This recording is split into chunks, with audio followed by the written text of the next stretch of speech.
नमो बुद्धाय। जय भीम साथियों, मैं सुनीता राजन स्वागत करती हूं आप सभी का आपके अपने YouTube चैनल सुनीता राजन ऑफिशियल पर। दोस्तों, आज हम एक ऐसे विषय पर बात करने जा रहे हैं जो हमारे समाज की रग रग में बसा हुआ है, लेकिन हम इस पर खुलकर बात करने से बचते हैं, और वो विषय है जाति। हालांकि समाज में लोग कहते हैं कि अब ऐसी कोई व्यवस्था नहीं है, सभी लोग आपस में मिलजुल कर रहते हैं, एक साथ उठते बैठते हैं, लेकिन वो कहते हैं ना कि जाति है जो जाति ही नहीं। आज से करीब 90 साल पहले साल 1936 में एक किताब लिखी गई थी जिसने भारतीय समाज के सबसे गहरे दर्द को दुनिया के सामने रखा था। डॉक्टर भीमराव अंबेडकर जी की वो कालजयी किताब थी एनिहिलेशन ऑफ कास्ट, यानी जाति का विनाश। दोस्तों, आज हम इस किताब के जरिए समझेंगे कि बाबा साहब ने इस बीमारी का क्या इलाज बताया था और आज इतने सालों बाद भी हम कहाँ खड़े हैं। तो चलिए वीडियो को शुरू करते हैं। बात साल 1936 की है।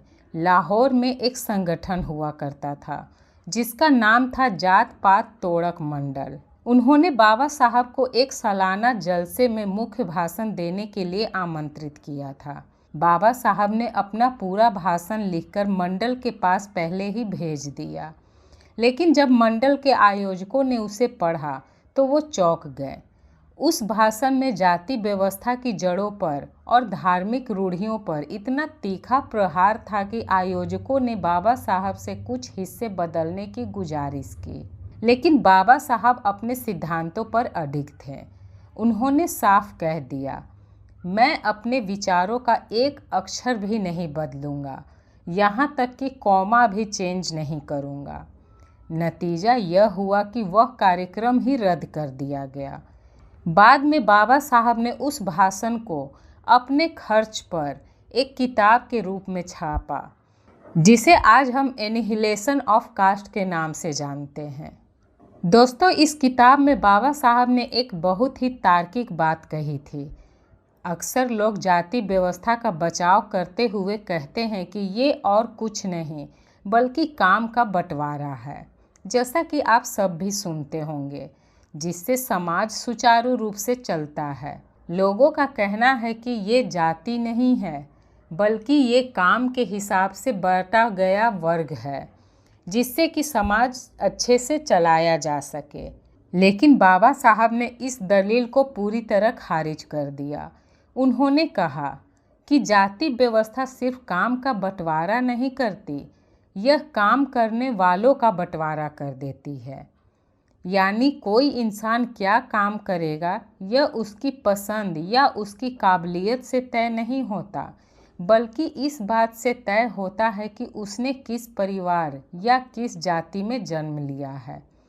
यह व्यवस्था इंसान की आज़ादी और उसकी असीम क्षमताओं की हत्या कर देती है। बाबा साहब का मानना था कि जाति कोई शारीरिक दीवार नहीं है जिसे आप एक झटके में हथौड़े से तोड़ दें। यह एक मानसिक धारणा है, एक सोच है जो हमारे दिमागों में घर कर गई है।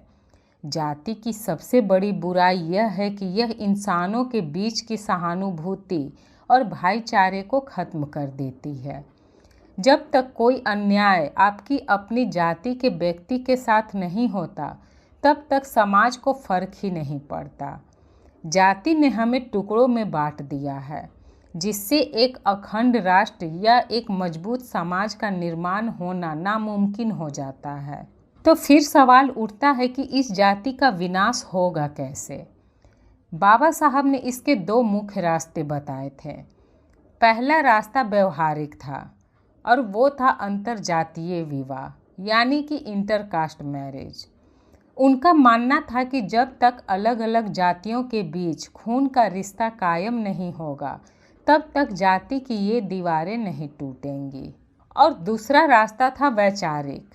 उन्होंने कहा कि हमें एक ऐसे नए समाज की नींव रखनी होगी जो फ्रांसीसी क्रांति के 3 महान सिद्धांतों पर आधारित हो: स्वतंत्रता, समानता और बंधुता।